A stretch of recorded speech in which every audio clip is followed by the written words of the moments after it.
In the previous video, we saw that approaches to managing human resources have evolved over time. But what about today? How are human resources managed in today's organizations? Well, there's certainly been an increase in sophistication in human resource practices, especially coming out of what I call the psychology and human relations movements. But there's still no one best way. There's no universal approach to managing human resources, and strains of these three earlier approaches still remain today. Now, when looking at different HR practices, it's common to divide things into two broad schools, two broad approaches, what's called the low road approach and what's called the high road approach. Let's compare and contrast these two approaches. In the low road approach, labor costs are key. In fact, keeping labor costs as low as possible is really the number one goal. So you can easily imagine what that entails. Keeping wages low, offering as few benefits as possible, providing minimal amounts of training, and the like.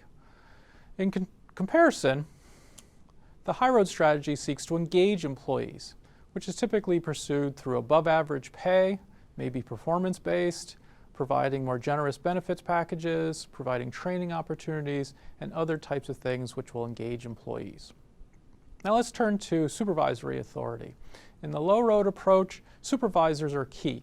Recall the drive system and the foreman's empire in the historical evolution. Recall Taylorism and very standardized procedures where managers are assumed to know better than workers. Now that doesn't work very well in a high road approach, where employee discretion and autonomy is used to a greater extent to engage employees. In the low road approach, with the emphasis on keeping labor costs low and maintaining supervisory control, if there's the specter of union organizing, then the low road is usually associated with a very aggressive anti-union, union suppression, or union busting approach. Now, the high road approach typically doesn't welcome unions either, but it's usually a softer, gentler union avoidance strategy called union substitution, try to make unions unnecessary. So in the low road approach, it can be summarized by, if you don't like it, quit. In the high road approach, by contrast, we could sum it up by saying, if you don't like it, well, let's talk about it and figure out a better way to increase your engagement. Now, these are just two broad approaches, so of course there are variations within each approach. In the high road approach in particular, there's a lot of variation in the extent to which an organization may provide stable employment or not, may see this as a longer-term career development opportunities. Organizations vary on the extent and the nature of pay for performance, how standardized their procedures are, the extent to which employees, especially in teams, are able to be self-managed. High road organizations also vary in the degree to which they have different consultation mechanisms like works councils or maybe even unions. But nonetheless, these two approaches, thinking between a high road approach and a low road approach, even though there's lots of variation within them, is still a very instructive way of thinking about key differences in broad approaches to HR strategies. So there are really two objectives in this lesson. One is to emphasize that there are two different types of approaches to human resources, what I'm calling a low road or high road approach. The second objective is to really emphasize that you have choices. You don't have to take necessarily the low road path or the high road path. To illustrate this, let's look at two organizations that compete head-to-head in the same industry.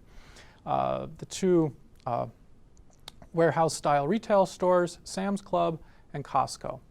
Now, Sam's Club has a cost-driven approach, so labor is unsurprisingly seen as a cost driver. Whereas at Costco, which has more of a service-driven approach, labor is seen as a sales driver. So Sam's Club, concerned with labor costs, try to keep pay low, try to keep benefit costs low, as opposed to a Costco where earnings from employees are 40% higher, and they often have a lot more benefits. Now, you might think that Sam's Club, because labor costs are lower, is more profitable. That's not the case. At Costco, for example, sales per employees are almost double the level at Sam's Club. So to emphasize this, I want to read a quote from the Harvard Business Review. This is from an article called Why Good Jobs Are Good for Retailers by Zen and Tone. Highly successful retail chains such as Quick Trip convenience stores, Mercadona and Trader Joe's supermarkets, and Costco wholesale clubs not only invest heavily in store employees, but also have the lowest prices in their industries, solid financial performance, and better customer service than their competitors. They have demonstrated that even in the lowest price segment of retail, bad jobs are not a cost-driven necessity, but a choice. And they have proven that the key to breaking the trade-off is a combination of investment in the workforce and operational practices that benefit employees, customers, and the company. So again, I want to emphasize that when managing employees, you have a choice. Organizations and managers often default to very simple ways of managing people, reactive ways of managing people, tightly controlled ways of managing people, and assume that the competitive landscape forces one way or another. But as the comparison of Costco and Sam's Club illustrates, you have choices. And our HRM specialization will teach you better ways. Follow our courses down the HR high road.